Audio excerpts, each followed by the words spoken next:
Olá, você é nosso convidado para acompanhar agora uma entrevista com o senador Eduardo Lopes. Ele que assume a vaga do senador Marcelo Crivella, que assumiu o Ministério da Pesca recentemente. Nós vamos conversar com ele sobre a atuação parlamentar. Senador, muito obrigada pela sua presença aqui no nosso programa. O senhor da bancada do Rio de Janeiro já chega à nossa casa num momento delicado para o Estado, não é mesmo?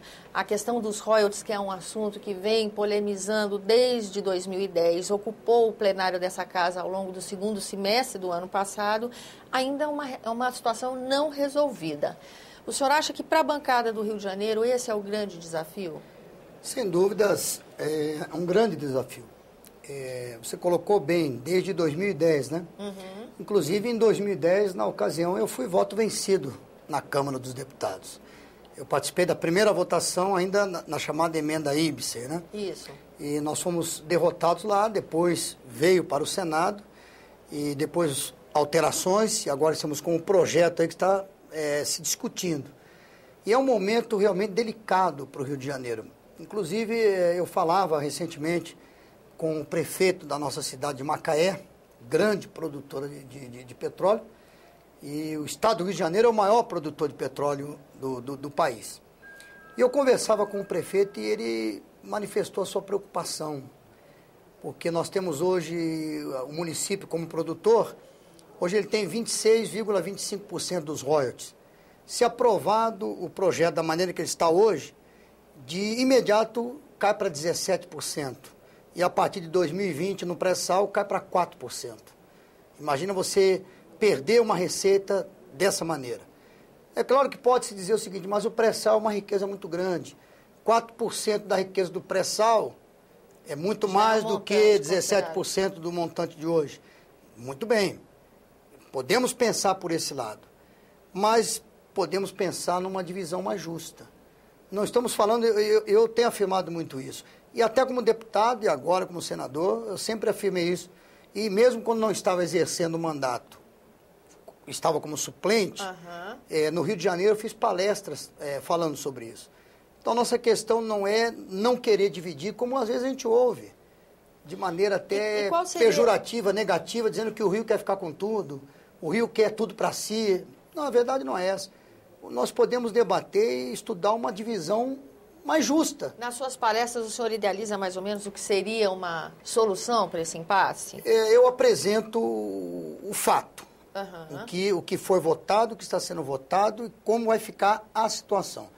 A palestra ela não tem o objetivo de definir números, definir, não, porcentagem não. Mas eu quero trazer isso aqui para o Congresso. Certo. E o ponto principal de tudo isso também não é o 2020, na exploração do pré-sal. O ponto principal é a alteração nos contratos já assinados. E aí, então, como já declarado pela bancada do Rio de Janeiro, do Espírito Santo, se acontecer o projeto aprovado dessa maneira, nós não temos outra maneira, após a sanção, senão recorrer para o Supremo Tribunal.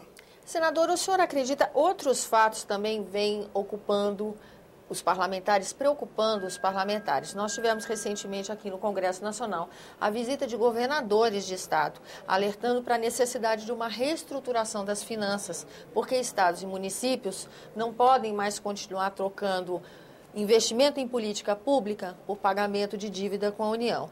Esse é um momento em que agrava a discussão do royalty, ou o senhor acha que, na verdade, a questão do pacto federativo devia levar em conta todos esses elementos? Fundo de participação dos estados, royalties do petróleo, refinanciamento de dívida de estado e município. Claro que sim. Eu até penso, em termos desse debate, vamos pensar hoje em termos de porcentagem, porque a porcentagem ela é a maneira mais justa. Não adianta nós falarmos. Um exemplo, hoje o Rio fica com 10 bilhões, em 2020, se ele continuar com 10 bilhões, tá bom para ele. Não dá para fazer projeção em cima de valor nominal. Mas sim em termos de porcentagem. Por exemplo, o royalty que o Rio de Janeiro arrecada hoje, ele representa quantos por cento da economia do Estado? Então, em 2020, deve se manter essa porcentagem. Entendeu? Então, para que não haja perdas. Fala-se em proporção, exatamente, e não em valor nominal. Em proporção e não em valores nominais. Agora, se causar diminuição da receita em termos proporcionais, traz problema para o Estado. Mas, senador, o senhor que acompanhou essa votação da perspectiva da Câmara dos Deputados e agora chega aqui no Senado Federal, o senhor acha que tem ambiente para esse tipo de proposta? Olha, eu já disse que é uma luta difícil. É uma luta difícil. No voto, eu acredito ser muito difícil vencer. Tem que ser na negociação antes. Tem que ser, claro. Composição. Já está começando a olhar dessa maneira, né? Havia um impasse aí da comissão, dos estados não produtores, e os 6 de um lado, 6 do outro. Então, vê que essa resistência nossa começou a abrir um diálogo que até então ninguém queria. E uma outra possibilidade de solução. Já começou a se abrir um diálogo. Então, é por aí.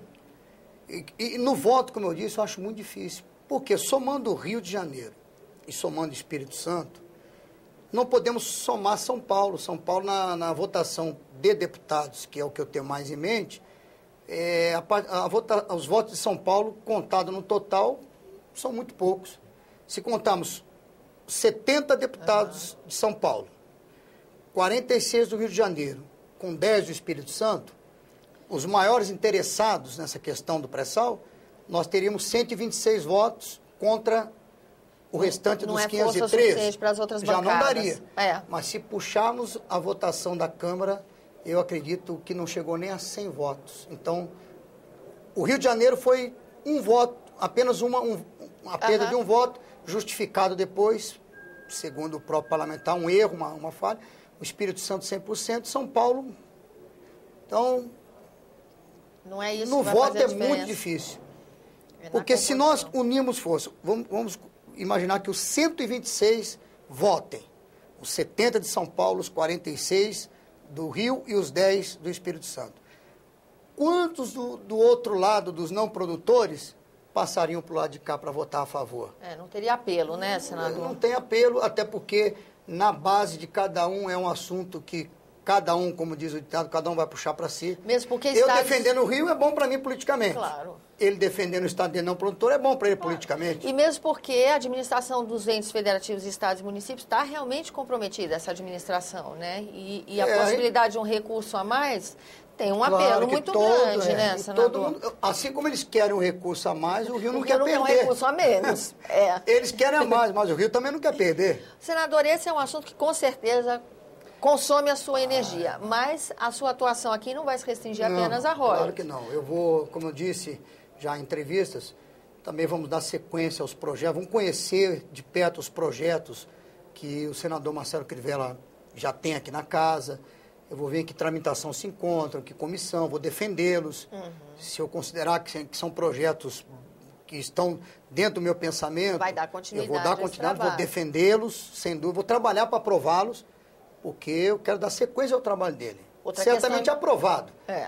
E outra questão, que eu também vou dar sequência, é a questão, nós vamos ter o Rio Mais 20 agora, eu já faço parte da subcomissão do Senado para a Conferência Rio Mais 20, e mesmo antes de fazer parte da subcomissão, e mesmo antes de estar no mandato, já estava preparando, porque nós vamos apresentar lá no Rio Mais 20, através do PRB Verde, da nossa militância de meio ambiente, do PRB, nós vamos apresentar ali através do professor Sérgio Lemberg, professor, cientista, pesquisador, nós vamos apresentar a tecnologia do tratamento de esgoto e resíduos eletrolítico, a tecnologia eletrolítica para tratamento de esgoto e resíduos. Que interessante. O nosso tempo da nossa entrevista já começa a se esgotar, então eu vou encerrar essa entrevista pedindo ao senhor que seja frequente no programa, que venha em breve nos falar sobre isso, porque a casa realmente está se mobilizando na organização da Rio Mais 20. Eu vou trazer isso para a tribuna, eu vou apresentar essa tecnologia para o Brasil nos próximos dias aqui na tribuna do Senado. Senador, muito obrigada pela sua presença aqui no nosso programa. Ok, agradeço. A você que nos acompanha, muito obrigada pela atenção. Eu sou Tânia Horman, esse é o programa Argumento, e você conheceu agora um pouco do que será a atuação do senador Eduardo Lopes aqui no Senado Federal. Se você quiser falar conosco, 0800 61 2211, a ligação é gratuita, ou acesse www.senado.gov.br/TV.